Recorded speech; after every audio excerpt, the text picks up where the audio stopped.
Hi, it's Steve from yourcreativelife.com, talking today about getting people to read your work. How do you do it? How do you get people to read your work?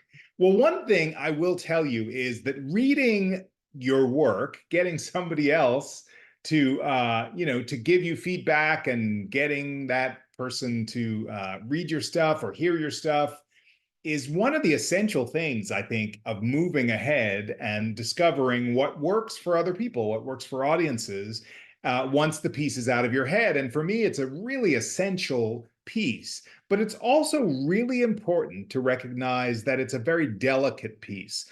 I have made no secret out of the fact that in several instances, when I shared my work with the wrong person and got incredibly harsh feedback, I got shut down and I would just put a piece away and didn't look at it for a year or more, thinking that I just didn't have the courage to face something that was so flawed or so terrible or so malformed or whatever it was. And I think it's really important to recognize that that's not useful. That is not what I want from having people read my work. Yes, I do want honesty, but I don't want brutality. I want encouragement. And that doesn't mean I want people to lie, but I would like to find out how people respond. But I think there's nothing wrong with wanting that in a way that's gentle and realistic. There is a way to say, here are the things that I really appreciate about your work. And here are the things that are really confusing to me. And here are some things that you might want to think about that on pages, certain pages, don't seem to add up. So it's good to get those questions. It's good to get that feedback. But the harshness and the difficulty, look, it's so challenging, and you know this in our day-to-day, work-a-day world as writers, to survive what is, the world of perfectionism and the world of lacerating commentary, or where people will say about movies or TV shows, that show sucked, and that writer should be shot, and that director should be, killed, and that actor sucks. And, it's so brutal and violent. These are people's lives. And it's not just some sort of throwaway thing for you or me or all of those people who are spending their lives trying to create art. And like anything else, we hit and we miss. And so it's important, I think, to be in the space of forgiveness and love uh, as we go through the process. To me, that's the only way that I survive from day to day, week to week, and year to year in this industry, is to bring those things to bear. So here's the number one thing that I will advise you not to do about trying to get your work read. Absolutely, this is one of my big pet peeves. Do not ask for feedback on your work on social media. The amount of times I see people who are on Twitter say, hey, Twitterverse, anybody want to read my work?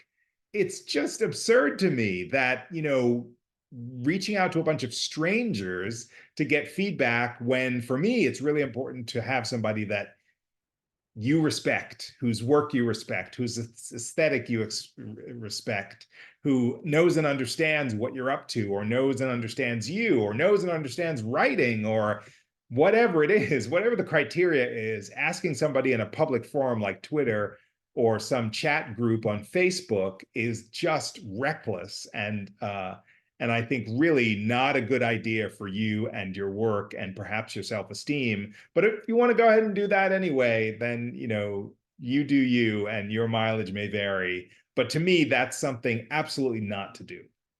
The way to get work read, and I think this is really important, is to find out and cultivate all of those people who you care about and who care about you. Who are those people? Not your mom, but who are the professional people whose aesthetic you share, who are people who understand what writing is, who respects the process. They might be people in your writers group, or they might be people who work at a theater, or who are professional writers, or who you were on a show with, or who you've collaborated with. You'll know people who are both talented and gentle and reasonable are the people where you want to go and ask people to read your work. And look, it's going to be trial and error. I've certainly done it myself, where I've asked people for feedback and thought, oh, I'm not going to do that again with you. And that's okay. But I do have that list of people who I can trust and respect to read my work. And I support you in cultivating a similar list for your work so that you can have those people and stick to those people. The second thing that I would advise you to do in order to get good feedback of your work is to bring questions to the table. There's nothing particularly useful about saying, hey, I'd like you to read my work. What do you think? Give me everything.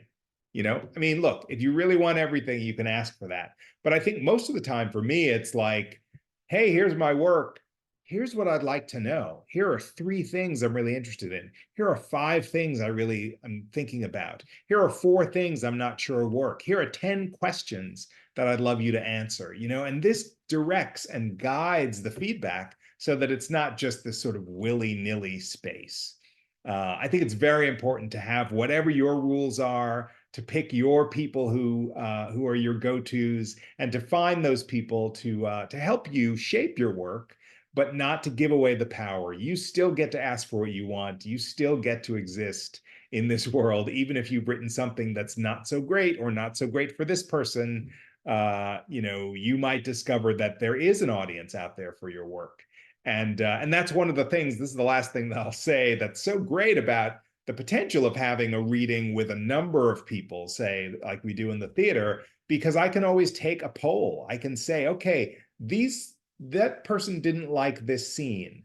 Is there anybody else who felt the same way? And I can take a survey and find out, oh, well, maybe 3 out of 10 people didn't like the scene, which means 7 out of 10 people did. And those sorts of things become really useful to me as I move ahead in my writing life.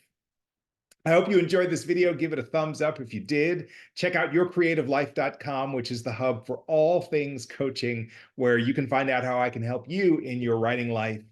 Sign up for the newsletter, listen to the Secret Writer podcast, and come back to this channel where I post videos every week about the writing life.